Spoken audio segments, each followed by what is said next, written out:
The fucking voice was a crack of lightning in the recycled air of the cabin, a raw, serrated edge of panic that sliced through the drone of the engines and the muffled prayers of the passengers. The co-pilot's words, meant to be a plea, came out as a ragged, desperate bark over the intercom. Christ, is there a goddamn fighter pilot on this plane? The Boeing 777, a metal tube filled with 388 souls, was being savaged by the sky. It wasn't a storm. It was a meteorological bomb cyclone, a vortex of fury spinning over the desolate black expanse of the North Pacific. The aircraft groaned, a deep, metallic agony as it was tossed between curtains of hail and violent, invisible fists of turbulence. In seat 36B, nestled in the cramped anonymity of economy, Aria Vance's eyes snapped open.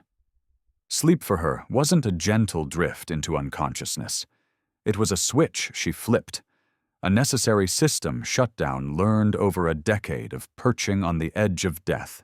At 38, she had perfected the art of stillness, a placid lake on the surface hiding unfathomable depths. But that voice, that specific vintage of sheer, unadulterated terror, was a frequency she knew well. It was the sound a man makes just before he breaks. Beside her, a young mother was trying to shush a wailing infant, her own tears tracing clean paths through her makeup. Across the aisle, a man in a crisp suit was furiously typing on his phone, his face a grim mask of finality. A text message to a world he was about to leave. The co-pilot's voice came again, this time frayed with hysteria. "Ladies and gentlemen, this is First Officer Leo Martinez. We have a critical medical emergency in the cockpit. Captain Finch he's unresponsive. I need immediate assistance from anyone with combat aviation experience. Please, Sockstrom." In the plush, hallowed ground of first class, Sterling Davenport adjusted his $2,000 Tom Ford glasses and scoffed, the sound a small, ugly pebble of disdain in the roaring river of fear.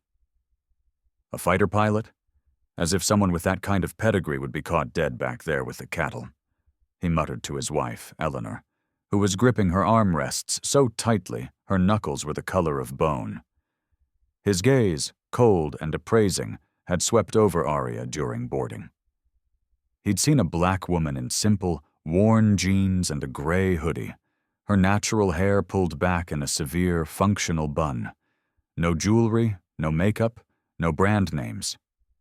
To him, she was part of the background scenery, a nameless, faceless passenger likely flying on a discounted ticket. Utterly irrelevant. The plane plunged, a sickening drop that pulled screams from 100 throats. The lights flickered, died, then stuttered back to life, casting the cabin in a strobe-lit horror show of panicked faces. "Please!" Leo's voice was a sob now, the last thread of professionalism stripped away. "Anyone with military flight training, identify yourself now! We are flying blind into a super typhoon. The autopilot it's failing. I've never seen anything like this. Oh God, we're all going to die." Aria remained motionless for a long beat, her mind a supercomputer processing variables. She saw the flight attendants, their faces pale, but their training holding them together as they moved through the cabin. She saw the terror in the eyes of the passengers, a raw, primal fear that smelled of sweat and despair. And she saw how not a single one of them, not for a moment, even glanced in her direction as a potential source of salvation. To them, she was invisible. A ghost. It was a familiar feeling, a cloak she had worn her entire life. Suddenly, Sterling Davenport unbuckled his seatbelt and stood, his 6-foot frame radiating an unearned confidence. "Listen up, kid," he yelled toward the front of the plane, his voice a booming assertion of privilege. "My brother-in-law is a private pilot. I've flown in his Citation a dozen times. I know the instrumentation. I can help you land this thing. A flight attendant, A young woman named Chloe, with terror swimming in her eyes, rushed over. "Sir, please, sit down. We need someone with specific military training. Civilian experience in a private jet isn't—" "Are you questioning me?" Sterling puffed out his chest, his arrogance a bizarre and impenetrable shield against the chaos. "I paid $30,000 for these seats. I've logged more hours in the air, as a passenger, mind you, than most of your pilots. I understand aerodynamics. I understand risk. I certainly have more experience than anyone else on this god-forsaken flight." It was then that Arya Vance stood up. The movement was not abrupt or panicked. It was a fluid, economical unfolding, a deliberate act of will that seemed to suck the very chaos out of the air around her. As she began to walk down the aisle, a path parting before her, a few heads turned. They watched her with a mixture of confusion and contempt. What was this woman doing? "Excuse me," she said to Chloe, her voice a low, calm alto that cut through the noise like a surgeon's scalpel. It wasn't loud, but it commanded absolute attention. "Colonel Arya Vance, United States Air Force. Call sign, Revenant." She paused, letting the words hang in the air for a moment. 2,000 hours in an F-35 Lightning, 500 hours in an F-22 Raptor. Lead instructor, high G and extreme environment navigation. The silence that followed was a physical thing, a heavy blanket that smothered the whimpers and the prayers. It was broken only by the howl of the wind outside. Sterling Davenport stared at her, his jaw slack, his face a perfect mask of disbelief. "You have got to be fucking kidding me," he sputtered. But Chloe, the flight attendant, saw something in Arya's eyes. It was a stillness, a profound calm that went beyond training. It was the absolute certainty of a woman who had walked through the fires of hell and come out the other side not merely unscathed, but forged. It was a gaze that held secrets, terrible, glorious secrets, and a silent, coiled strength that was about to be unleashed upon them all. Have you ever been judged by someone who had no idea who they were really talking to? The story of the woman they just dismissed is about to become a legend whispered in the halls of the Pentagon for decades. If you're ready to see prejudice get slapped into oblivion by pure, unadulterated competence, then hammer that subscribe button and strap yourself in. This flight is just getting started. Sterling Davenport's laugh was a bitter, ugly bark that echoed the cracking of the sky outside. "Colonel? You?" He waved a dismissive hand in her direction, a gesture that encompassed her race, her gender, and her seat in economy.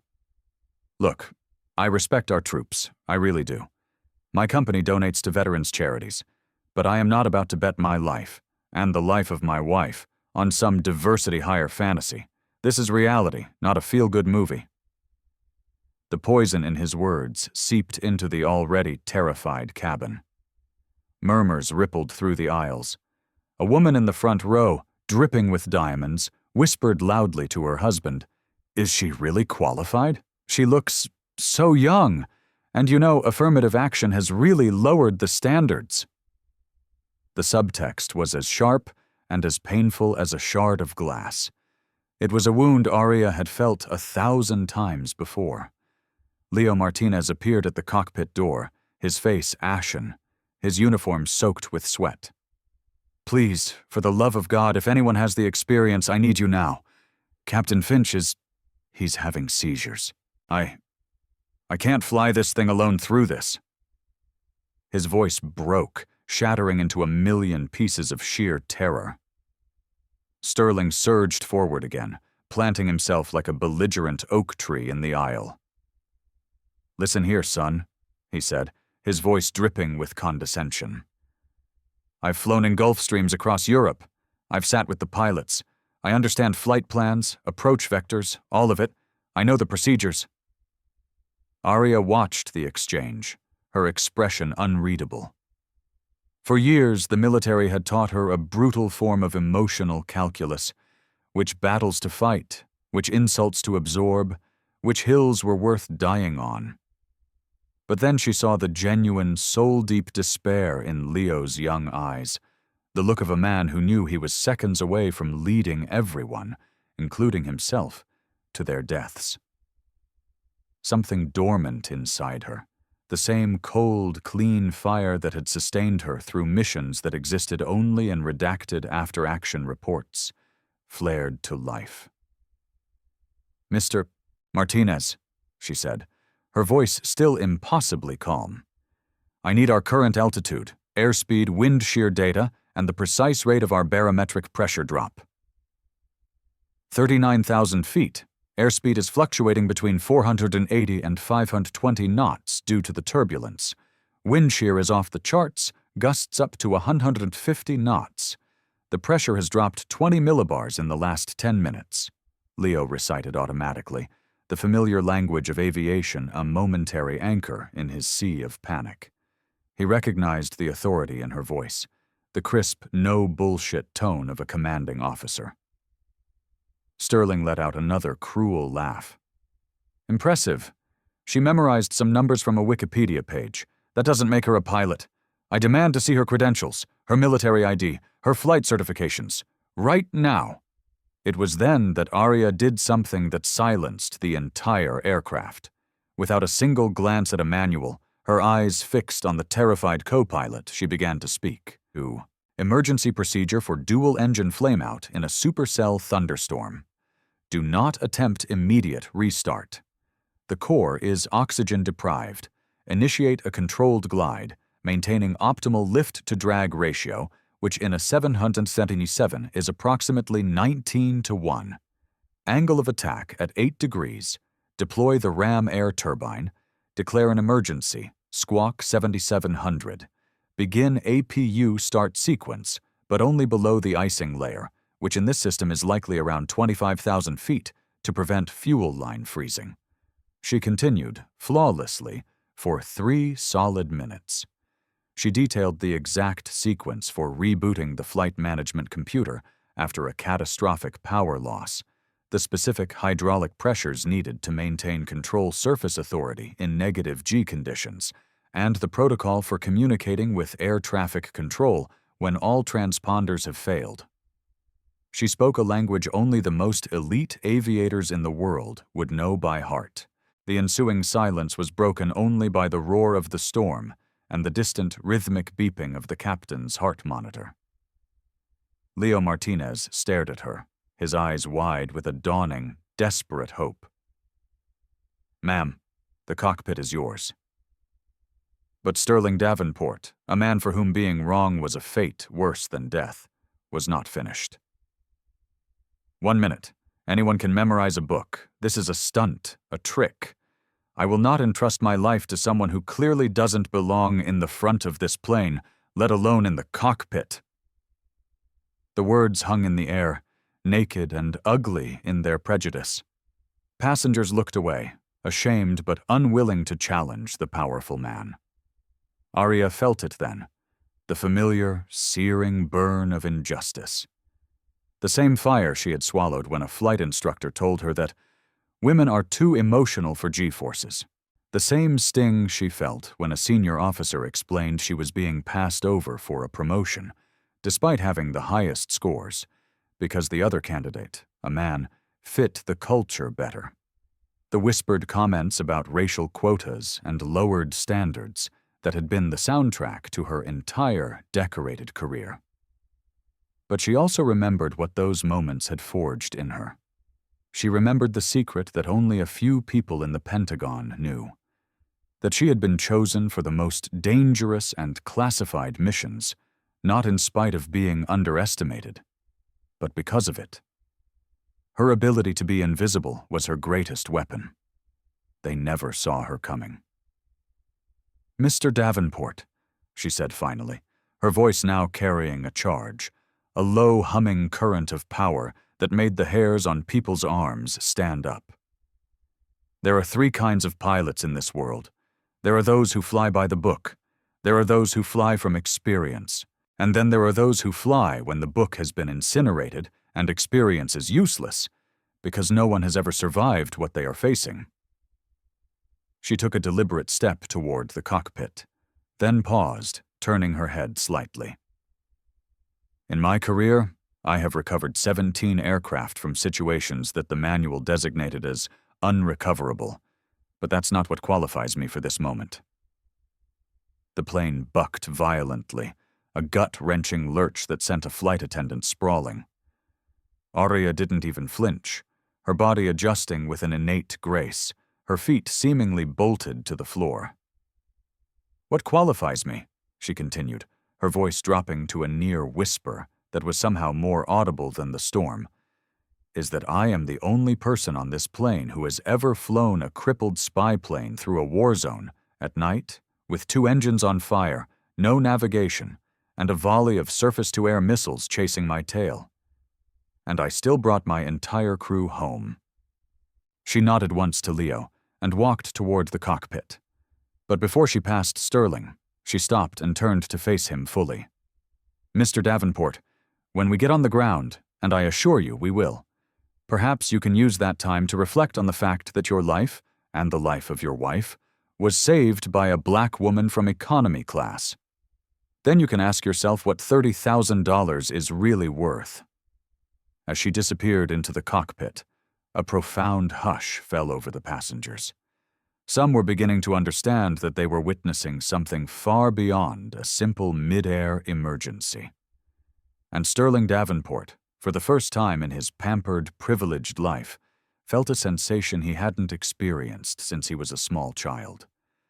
The cold, sickening, and utterly devastating feeling of being completely, catastrophically wrong about a person whose worth he had judged on the shallow, meaningless metrics of prejudice. Prejudices that now seemed not only cruel, but lethally stupid. What none of them knew, however, was that Aria Vance carried more than just exceptional skill. She carried a secret, a call sign whispered in awe and fear in the darkest corners of military intelligence. A history that, when revealed, would make every condescending word she had just endured a bitter, unforgettable irony and forever change how everyone on that flight viewed the true nature of heroism. Inside the cockpit, the scene was a tableau from hell. Captain Alistair Finch was slumped in his seat, his body twitching from violent seizures, a line of foam flecking his lips. The array of screens in front of Leo Martinez had become a Christmas tree of red and amber warnings, each one screaming a different tale of catastrophic failure. The young co-pilot was frozen, his hands hovering uselessly over the controls, his mind vapor-locked by terror.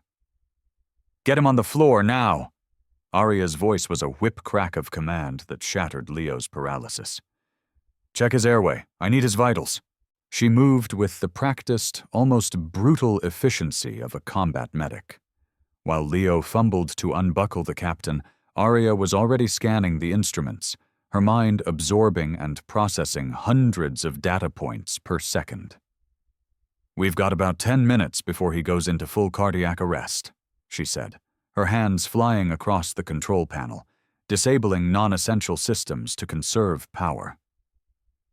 Leo, now working with a renewed sense of purpose, stared at her. "Colonel, how do you know so much about battlefield medicine?" 12 years flying Black Ops rescue missions in active war zones, she replied, not taking her eyes off the storm raging on the weather radar. When you're the only thing between a wounded SEAL and a body bag, you learn to be a doctor, a mechanic, and a pilot all at the same time. Back in the cabin, Sterling Davenport, recovering from his initial shock, had already begun his campaign of sedition. He gathered a small cabal of terrified first-class passengers around him. "Did you see her? No uniform, no credentials. She's an imposter," he hissed, his voice a venomous whisper. "Qualified people don't travel like that. This is a hijacking of a different sort. She'll get us all killed. I bet she doesn't even have a valid pilot's license." His wife, Eleanor, who had been silent until now, finally turned on him, her voice trembling with a mixture of fear and fury. "Sterling, for God's sake, shut up! You are being a fool!" "A fool?" He wheeled on her, indignant. "I'm trying to save our lives. I will not have our safety gambled away by some woman who clearly lied her way into the cockpit." His words were cut short as Aria's voice, amplified, steady, and radiating absolute command, filled the cabin. "Ladies and gentlemen, this is Colonel Vance. I have assumed command of this aircraft. We are experiencing severe weather, but we are in a stable flight pattern. Please remain seated and listen to all instructions from your flight crew. We are going to get you home." There was no pleading in her voice, no attempt to reassure. It was a statement of fact from someone accustomed to her will becoming reality. Even Sterling felt an involuntary shiver run down his spine. In the cockpit, Aria had transformed Leo from a terrified co-pilot into a functional flight engineer. "Leo, I need constant readouts on fuel consumption and fuselage integrity. The stress on the airframe is reaching critical limits. I'm going to fly us out of this, but I need you to be my eyes on the inside of this plane, every 30 seconds. "Yes, ma'am," Leo replied, his confidence surging. The terror was still there, but it was now overshadowed by the sheer force of Aria's competence. He felt like he was standing next to a god of the sky. Then, she did something that made Leo's blood run cold. Instead of trying to steer the massive 747 around the edges of the typhoon, she banked the plane and aimed it directly at the churning, black heart of the storm. "Colonel, with all due respect, that's suicide," Leo protested, his voice rising in panic. "Protocol is to find the path of least resistance. You're flying us into the meat grinder." Aria offered him the barest hint of a smile.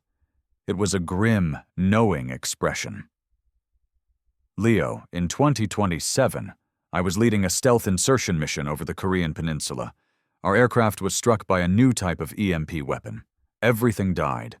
All electronics, navigation, engines, everything. We were a 200-ton glider falling out of the sky in total darkness." She spoke as she flew, her hands and feet making 1,000 micro-adjustments, dancing with the storm as if it were a familiar partner. "The manual says to eject. SOP is to abandon the aircraft and save yourself. But I had a team of Delta Force operators in the back, depending on me. So I did what I'm doing now. I threw the goddamn manual out the window and I flew the plane."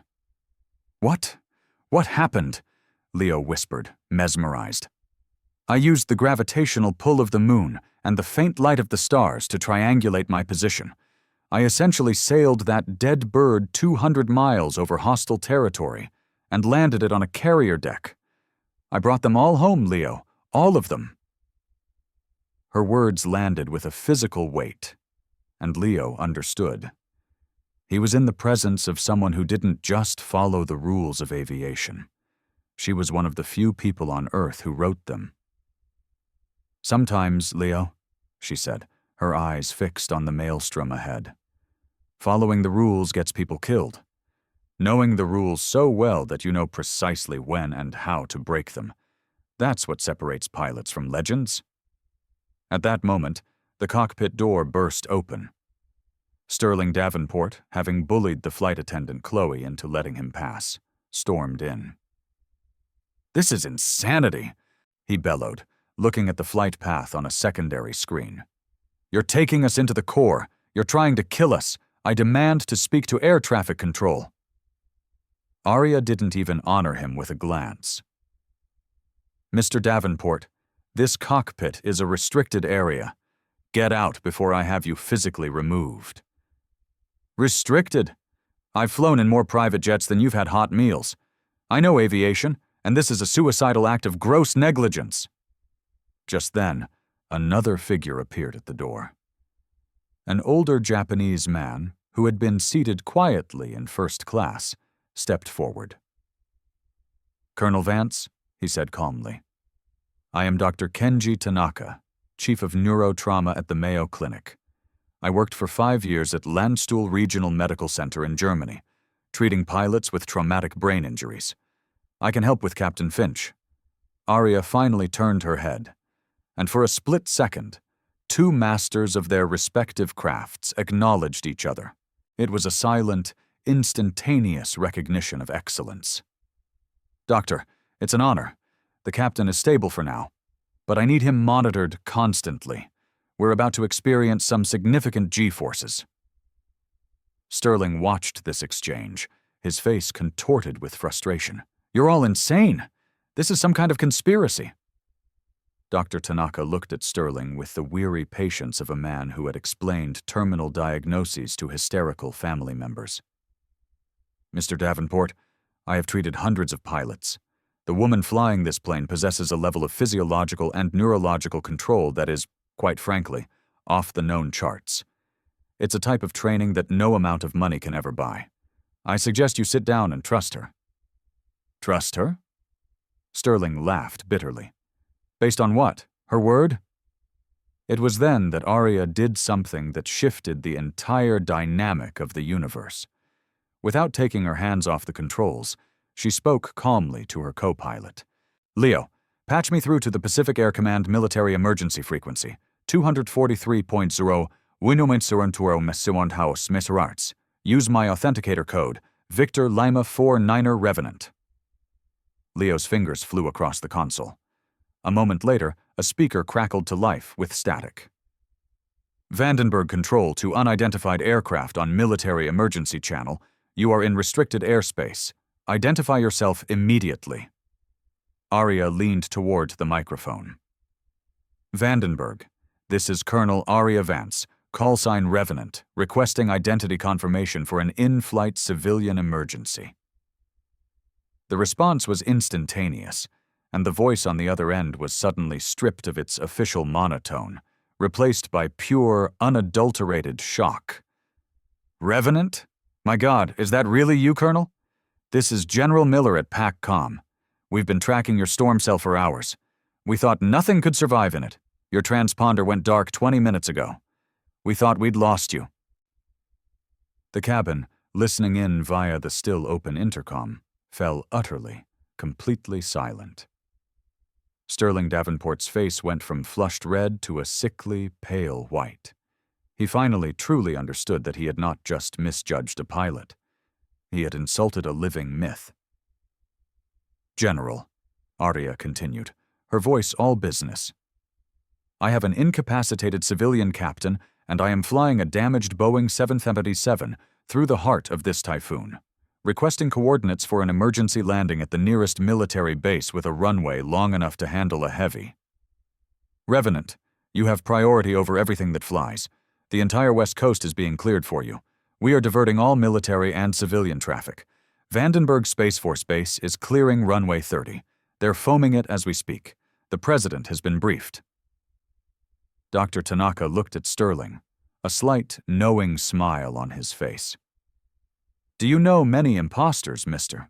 Davenport, who can get the President of the United States on the line in the middle of a typhoon?" But what none of them knew was that this was only the beginning. In the next few minutes, Arya Vance would be forced to use not just her legendary piloting skills, but a secret, deeply classified knowledge of atmospheric physics learned on missions that officially never happened. And when the true, terrifying extent of her abilities was finally revealed, Sterling Davenport would learn that he hadn't just underestimated a pilot, he had tried to humiliate a force of nature. "PACCOM to Revenant, we have critical new intel."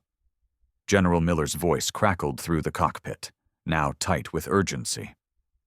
"Satellite data shows the system is intensifying beyond all meteorological models. This isn't a typhoon anymore, Colonel. It's a singularity.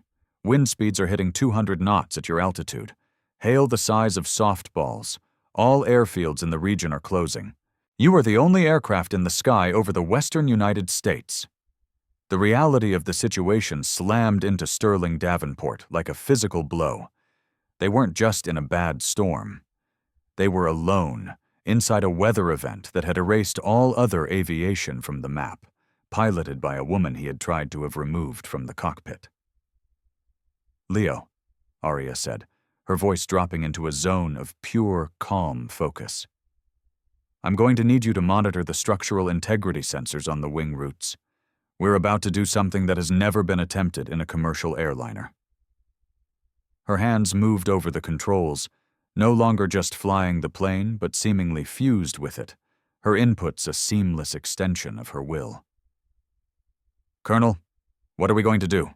Leo asked, his voice a whisper of awe and terror as he watched the instruments display readings that should have been impossible for an aircraft of this size.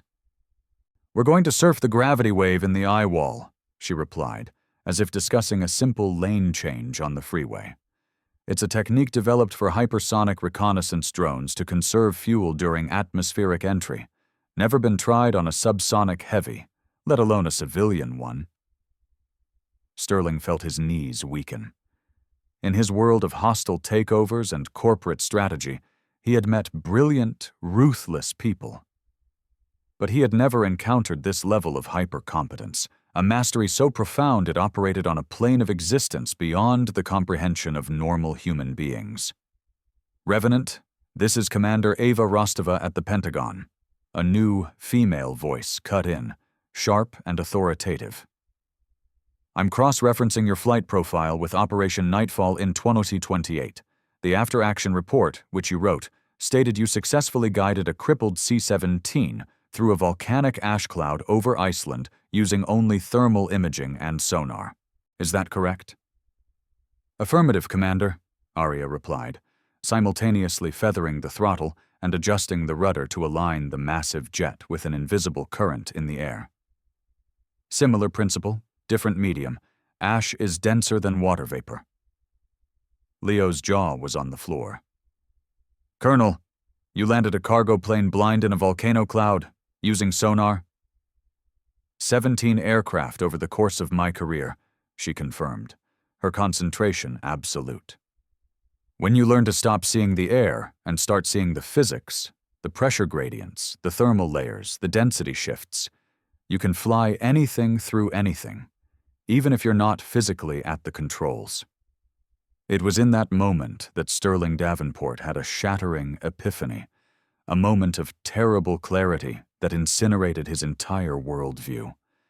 The woman he had judged by the color of her skin and the simplicity of her clothes was not just a pilot. She was a prodigy, a maestro of the sky whose skills were likely studied as classified legends at military academies across the globe. "Dr. Tanaka," Arya said, her voice never wavering, "I need you to brace the captain. The maneuver I'm about to execute will subject us to G-forces that could be dangerous for his condition." "Understood, Colonel. He is stable, but you are correct. The stress could be critical." "General Miller," Arya continued over the radio, "confirm for me that all civilian air traffic has been diverted at least 500 miles from my position. I don't want some news helicopter trying to get a look and getting ripped apart." "Revenant, you are the only thing flying in American airspace right now.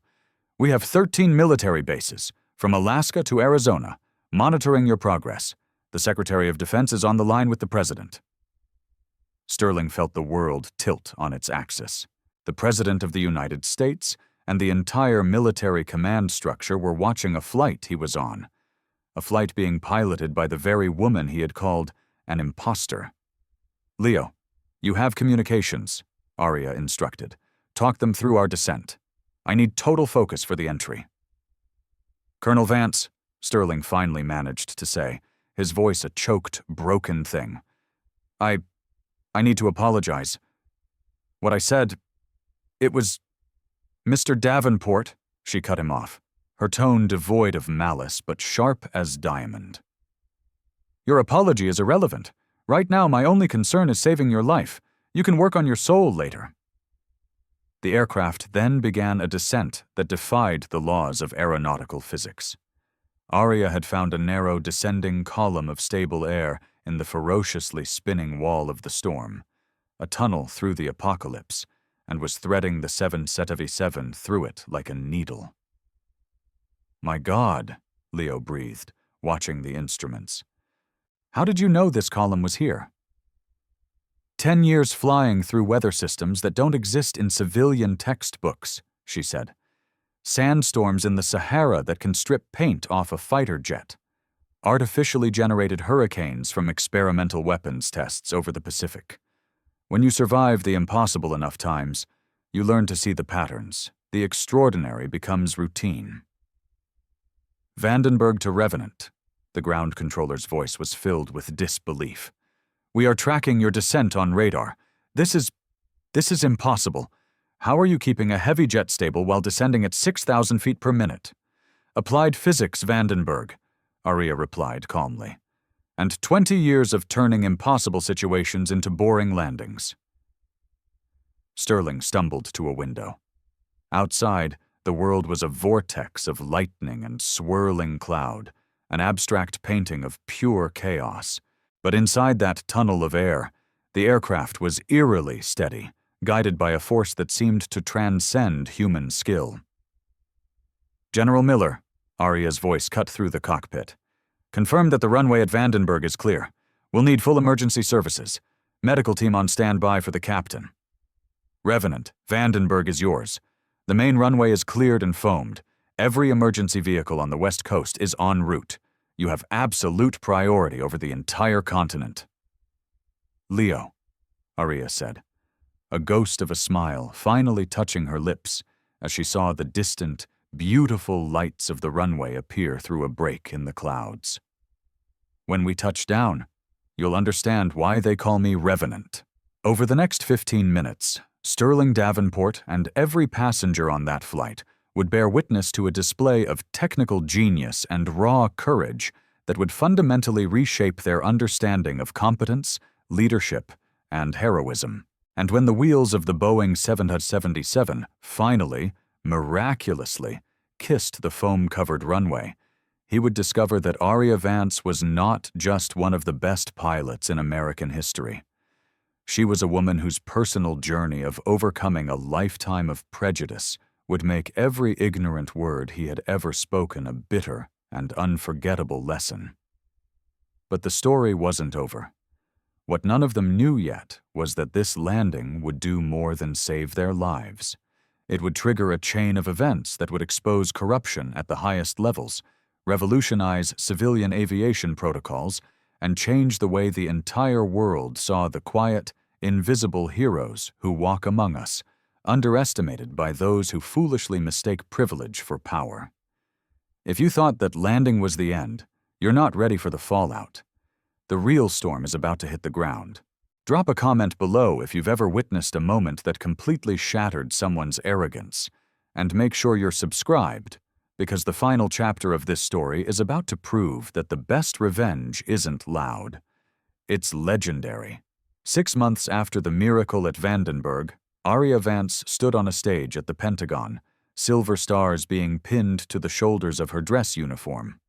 In a ceremony presided over by the president himself, she was promoted to brigadier general, making her the youngest black woman in the history of the United States Air Force to achieve that rank.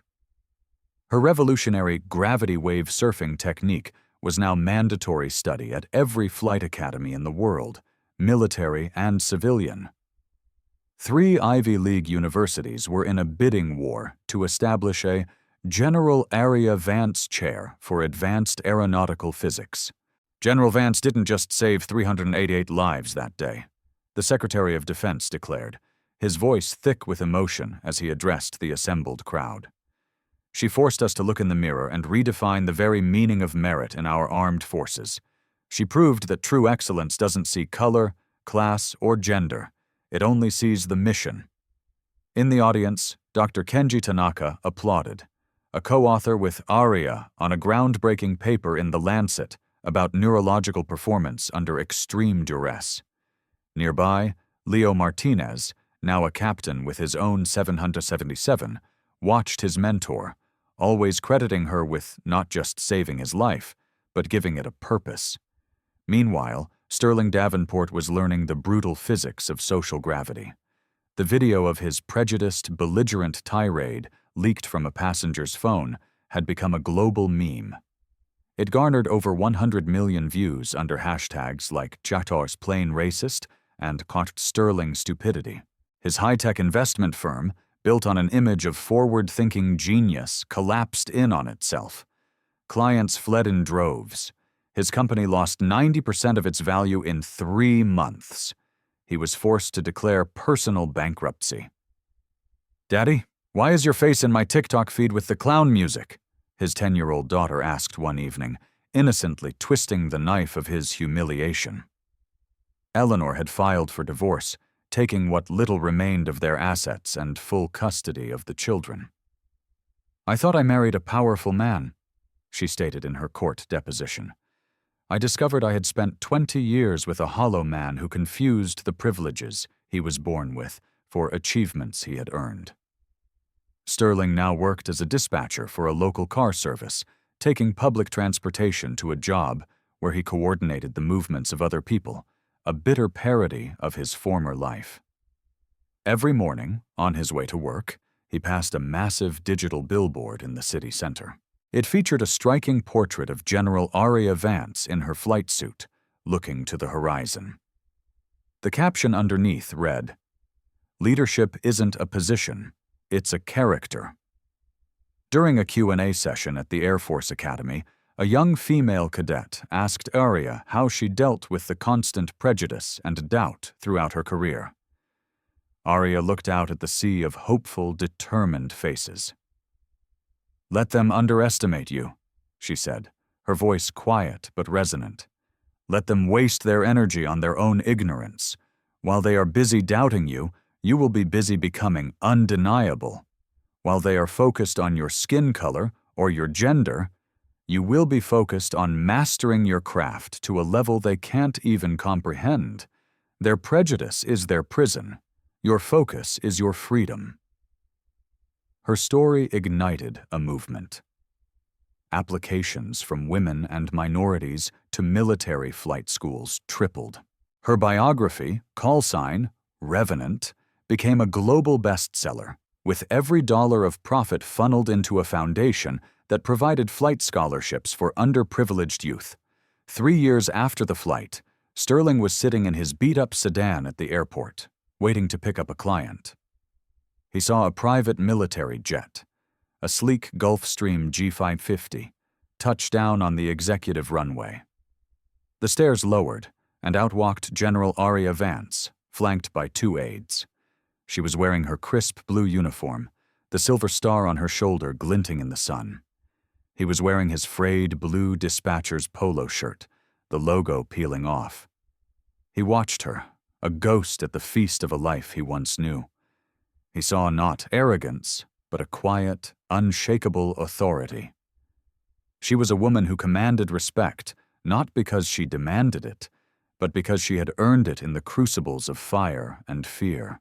He felt an overwhelming urge to get out of his car, to run over and apologize, to somehow purge the toxic shame that had become his constant companion.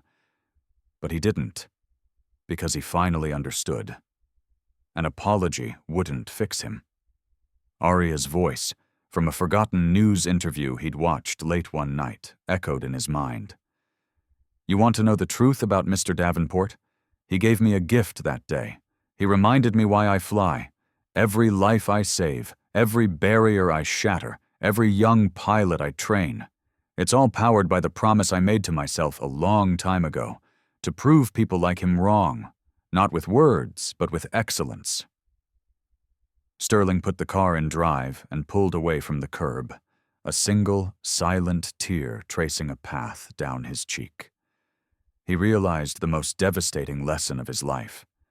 The woman he had deemed unworthy of flying a plane now commanded entire wings of them, and he, who had seen himself as the master of his universe, could barely command his own miserable existence. Aria's true revenge was never his destruction. It was the construction of her own monumental legacy, a legacy so brilliant, so undeniable, that it rendered his petty hatred completely and utterly irrelevant. She had learned that success isn't just the best revenge, it's the only one that matters. As she famously said in her last public address, "Spend less time worrying about the people who underestimate you. They are a distraction. Spend your time becoming unforgettable. Spend your time becoming a legend. Have you ever been underestimated by someone who later had to witness your success? Share your story of triumph in the comments below. Let's inspire each other. And don't forget to subscribe to the channel for more powerful stories that prove, time and again, that greatness never, ever asks for permission to shine.